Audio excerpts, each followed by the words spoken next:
Hey everyone, let's get straight to the core. In science, we're now seeing that everything that we think of as reality is a big infinite field of vibrating quantum energy. Now, quantum in layman's terms means very small increments into which many forms of energy are divided. Thus, we can see that everything is made up of vibrating molecules, and those molecules are made up of atoms, also vibrating. And those atoms are made up of even more tinier particles with vast amounts of empty space in between, all vibrating, all spinning around and moving all of the time. Scientists around the world are just beginning to understand this, and our understanding of it is growing every day. This concept lays the foundation for what you're about to see today. And just think about this while you're watching. Every moment, while you breathe, while your heart pumps your blood, while your nervous system carries electrical signals, while the atoms in your body spin, everything is in constant motion, and this motion emanates a field around it. And all of the motion of all of these particles and all of these waves are all connected in this field. Even something that appears dead or inanimate, such as a crystal or a dead rat, once you reach a certain level, there are countless particles moving in waves constantly through this seemingly non-living thing. This moving field concept, it has had many names over the aeons. Names including the source field, the unified field pertaining to the unified field theory. We've heard the God source consciousness field, which is kind of way off in that new age left field.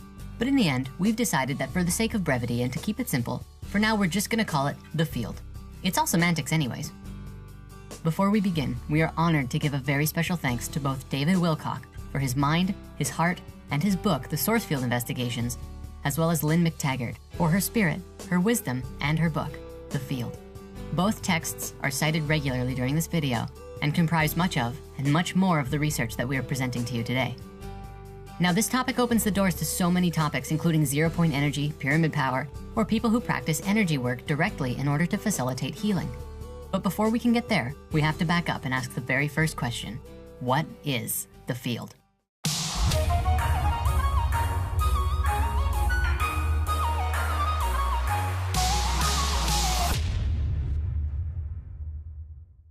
Quantum field theory is one modern name for many ancient teachings which stretch back way into ancient Egypt and Greece. Though today it exists as a branch of quantum theoretical physics and really owes much of its modern Western adaptation to researcher and interrogation specialist Cleve Backster. However, Backster didn't set out to find scientific evidence on some mystical energy that exists around everything. No, he was interested in the human mind and its effects while under hypnosis.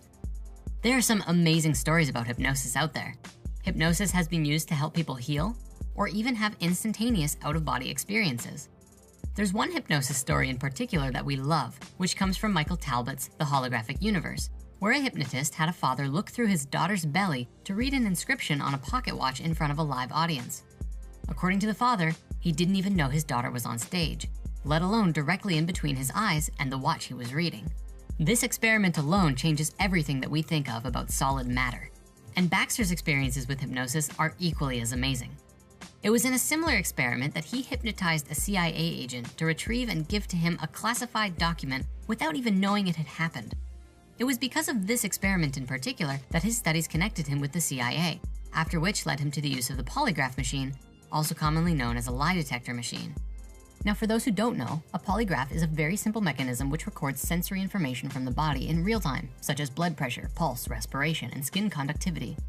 Traditionally, you're able to observe when someone is lying through the polygraph because when someone lies, their heart rate and blood pressure increases, and you see strong spikes in the readout as opposed to normal activity.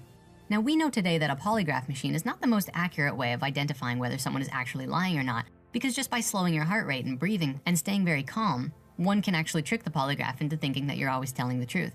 However, Cleve Backster used it for a different purpose.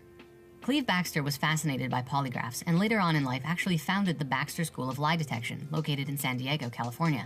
But the exciting part of the story occurs much before then, in a time when he got the idea to test the biorhythms of something other than a human and hooked his lie detector up to a plant.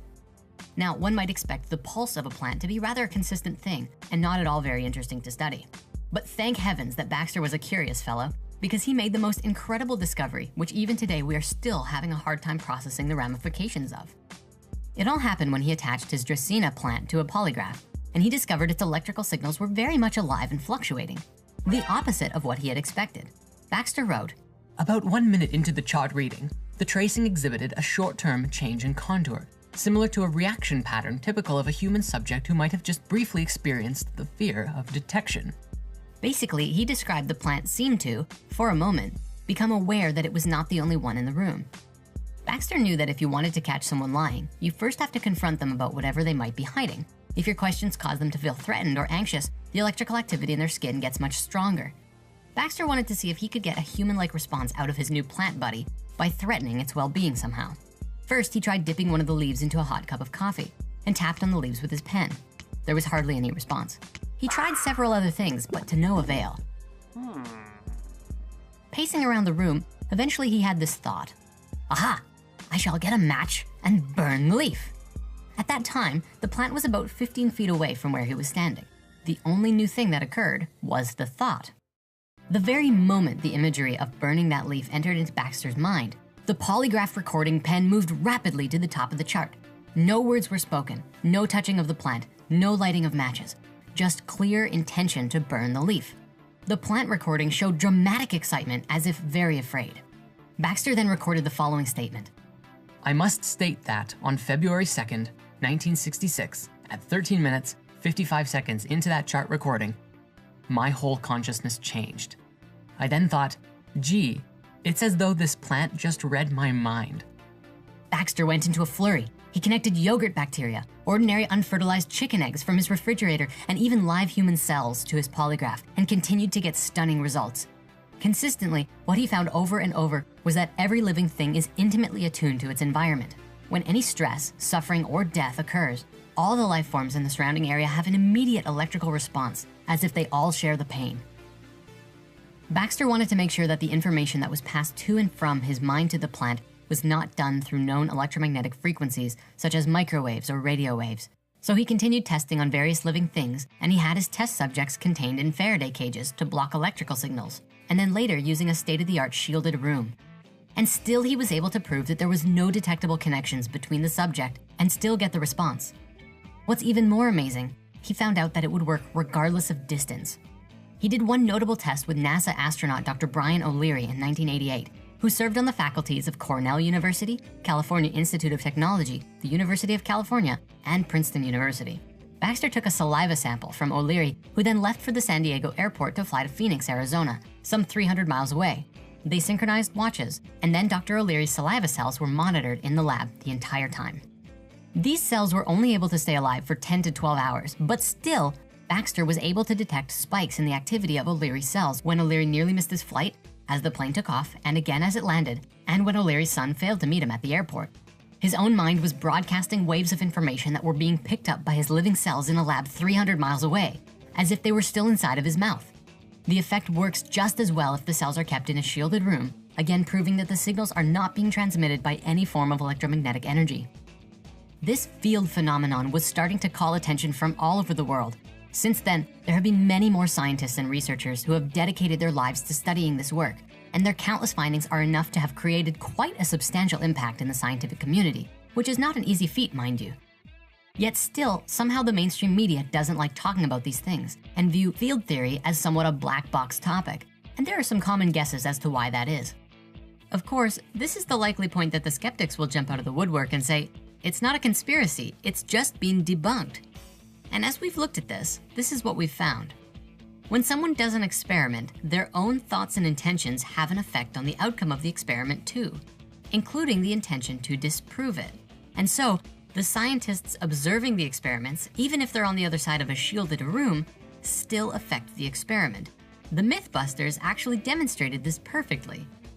However, in their follow-up tests with an EEG, they found no effect at all, leading them to believe that the myth was busted.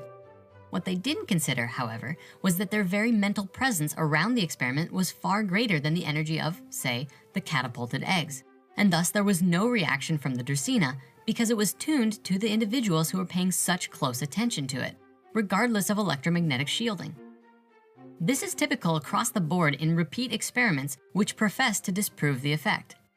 Further, the Global Consciousness Project, which was collaborated on by about 100 researchers and scientists through the Institute of Noetic Sciences, also proved this by showing that when someone does an experiment, their own thoughts and intentions have a massive effect on the outcome of the experiment, including, again, the intention to disprove it. And so that classic saying, whether you think you can or you can't, either way you're correct, is now truer than ever. All of this leads us to believe quite strongly that, ultimately, The cells of all living things are in constant communication with each other, so much so that when one is in distress, the surrounding life literally shares in the experience. So when we're in a crowd of stressed or unhappy people versus a crowd of happy and uplifting friends, well, I'm certain you could imagine the difference of the experience.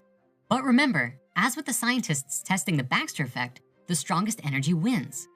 If you're around unhappy people, but you choose to be in such a great mood regardless, you will in turn uplift them.